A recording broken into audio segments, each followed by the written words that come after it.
Return the slab. What's your offer? Now, if I say the words, return the slab, or suffer my curse, a very specific group of people will immediately feel a chill down their spine. Growing up in the early 2000s, Cartoon Network was our playground, and Courage the Cowardly Dog was the weird dark corner of that playground. But even for a show featuring werewolves and shadow demons, King Ramses' curse, that shit hit different. It didn't just scare us, it scared us. It scared shit out of me, and to be quite honest, it still scares me today. And today we're going to be talking about that episode.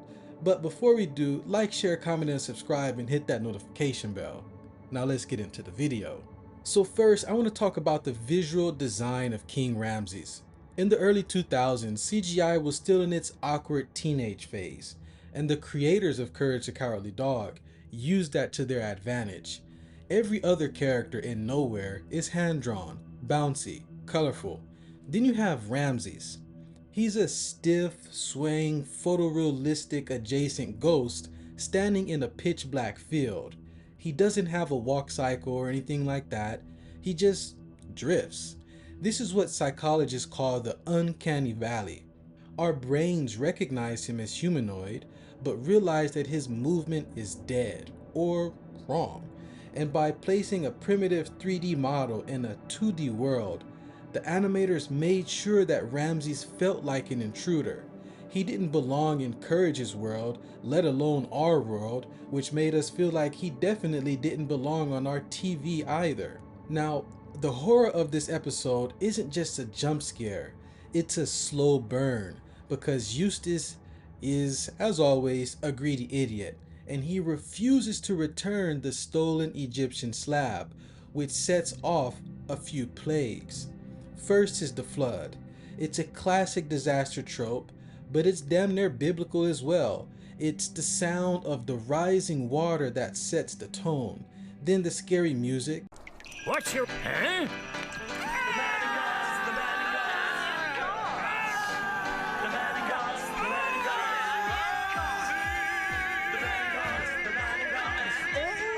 This is actually a genius meta joke about horror soundtracks, but as a kid, that looping melody was genuinely irritating and anxiety inducing. But then there's the final plague, the locust, that pushes it over the edge. Seeing a swarm of insects literally devour the sanctuary of the farmhouse while Ramses whispers in the darkness, that wasn't a cartoon anymore.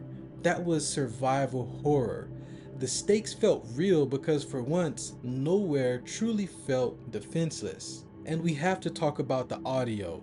Most Courage villains are loud. They scream. They laugh crazily, right? They sound like damn near psychopaths. Or they have some kind of funny accent.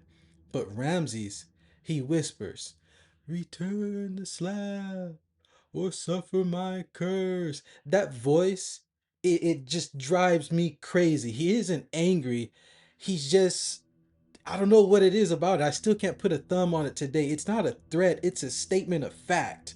There's no bartering with him, there's no tricking him. The contrast between Eustace's loud and obnoxious grief and Ramses' quiet supernatural patience is what makes the tension so thick. It's what makes you kind of tick. You you could cut it with the knife. It's just that kind of crazy. I don't know. It's terrifies me today, like I said at the beginning of this video.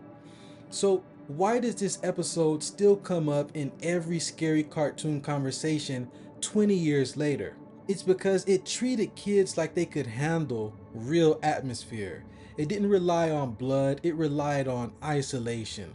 Nowhere is already a lonely place, but Ramses made it feel like the middle of a graveyard. And the ending where Eustace literally becomes part of the slab is one of the darkest fates for a character in the TV series.